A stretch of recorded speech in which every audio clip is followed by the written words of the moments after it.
A while back, I made a couple of lightweight physics puzzles with Super Mario Maker. The design goal sort of being to use the Koopa Shell, which is a very recognizable mechanic from the series, and sort of expand upon it in a couple different scenarios, starting with an introduction, expanding upon it, and then later sort of flipping and surprising those mechanics in an interesting way. And making it so that it's sort of, you could slot this puzzle into a level, and then have it be the sort of way to get a collectible or a good power-up or something like that. I originally made 5 with that sort of progression. The first 3 were simpler, and because of it weren't as well received as the latter 2, which were more challenging and more traditional in terms of the platforming that you had to do. So sort of to go over that, this is what the earlier ones sort of look like. Each level has usually 2 secrets, so it'll have a secret one-up mushroom and a secret alternate path. The gimmick for this one was the red shell. You would have to hit it off the note block and dodge it as it's breaking the wall down. The additional secret you could just find in this warp pipe if you were trying to explore a bit more. There's actually another coin block in there to sort of let you get the rest of the coins as well. But this is sort of too simple for the general community that's out there.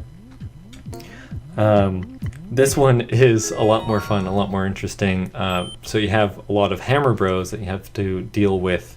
And the puzzle sort of comes down to timing. It's less about sort of traditional puzzles and more just knowing when to move forward and hit the block. So I should be able to get it. Oh. That's okay.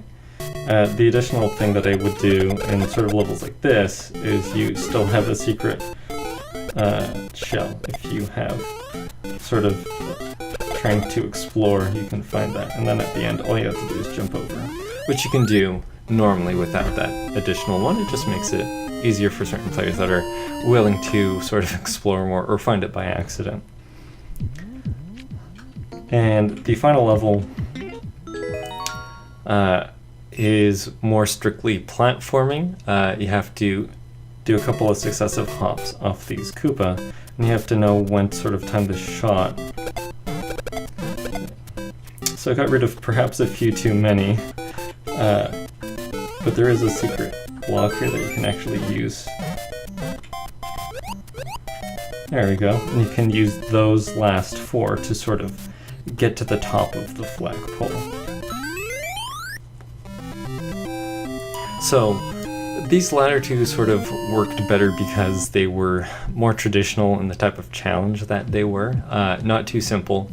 In sort of a production game, these last 2 would probably actually be the ones to be in a level, mostly because the first 3 were more introductory into just the basics of a Koopa Shell, which at this point most players do know, and it's not really a puzzle element you would necessarily slot into a game. You wouldn't necessarily find them earlier on.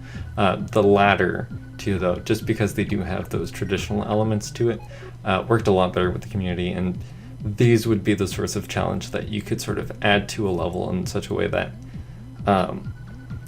you have to revisit it a couple of times before you can really execute it well. About the last one, I would say takes about anywhere between 5 to 15 tries to get for the average or intermediate player, whereas the Hammer Bro one is about 5 to 10 tries, usually, if they're not rushing too much, which at that rate seems to be what makes it interesting for players that are going to be playing this game, because they're willing to put in time for it, whereas simple ones that you can get on your first shot or that are very simple but more gimmicky, once it's figured out, it's not as much of a surprise or as exciting as the rest. But I am looking forward to doing more of these with a different mechanic from the Mario series, perhaps a different enemy, or just one of the props that you can sort of use. Anyway, it's an interesting challenge.